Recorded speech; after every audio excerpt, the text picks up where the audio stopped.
The last part of this presentation, I'll talk a little bit technically about the Splunk operation. I don't know how many of you deal with Splunk in production environment, with cluster environments.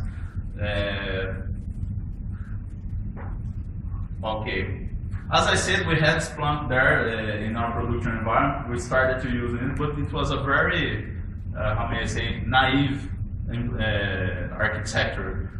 We have the one machine hosting the search head and the indexer, two instances.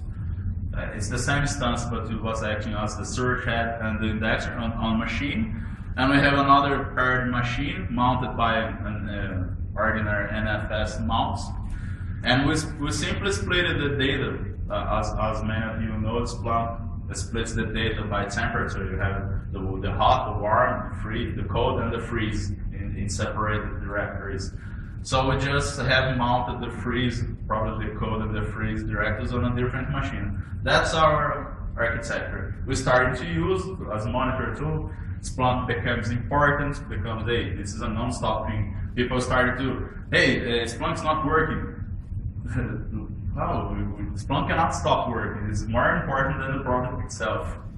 Because if it goes down, the monitoring staff don't know what's happening in the production environment. They get blind.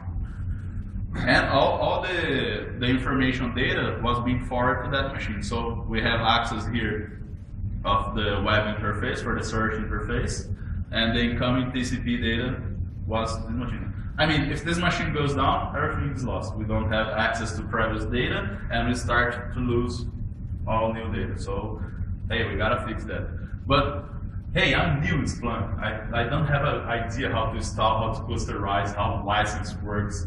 And I get a little bit nervous because the office guys doesn't know how to use it, so I had to go chase down information.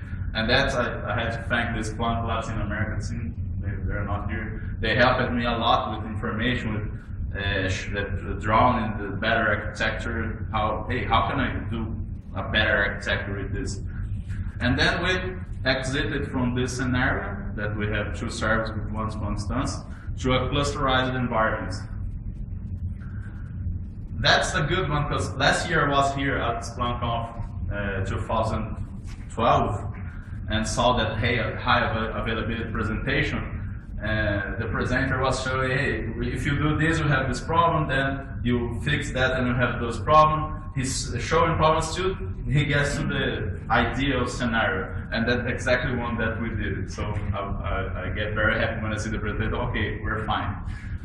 So we exited from 2 machine scenario and come to 4 machine scenario.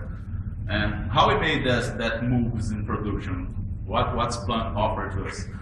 That one was the original machine, the new indexer one. So we have all the data coming directly to it, and the search interface was here too. That was that other machine that was NFS mounted, and we get a new pool of 2 new machines.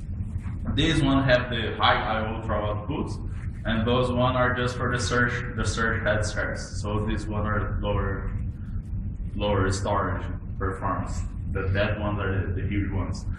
So we have our original Splunk here and all data incoming here. We added another Splunk installation here. We share the license. Probably that one gets the license master, and that new installation we set it into a license slave. And when we did that operation, we clicked here. Automatically, the data that was incoming here started being sharded here automatically.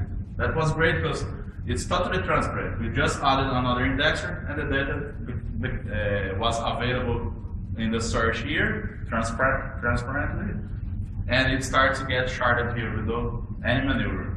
That's good.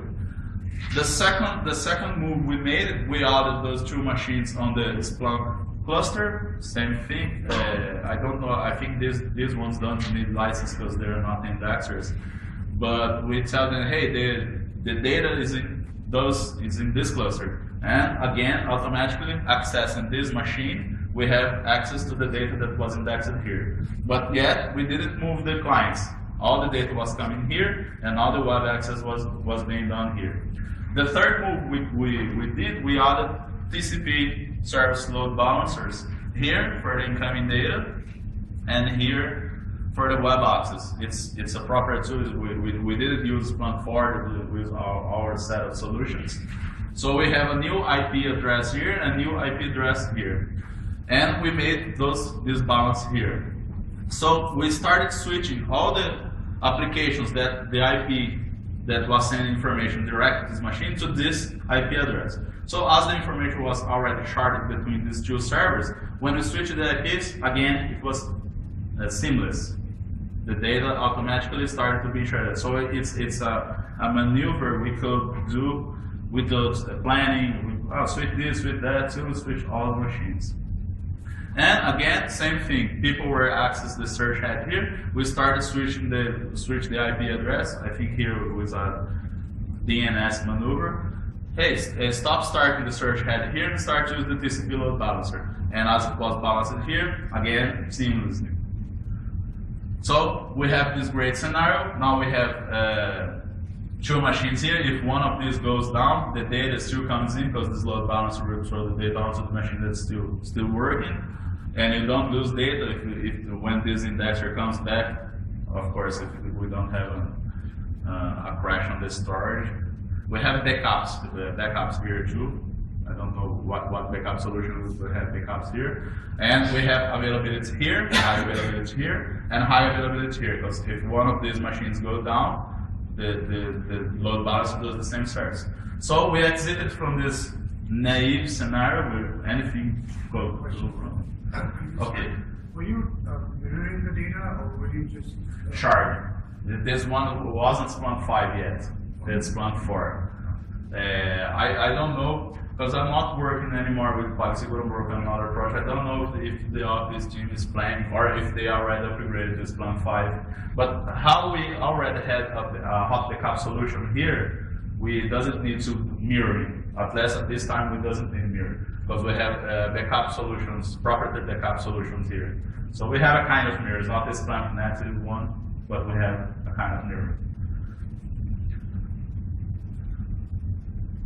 Okay, so we exited from this naive scenario with anything could be wrong, and we have an outage on our system, and we have this great architecture now that is scaled horizontally.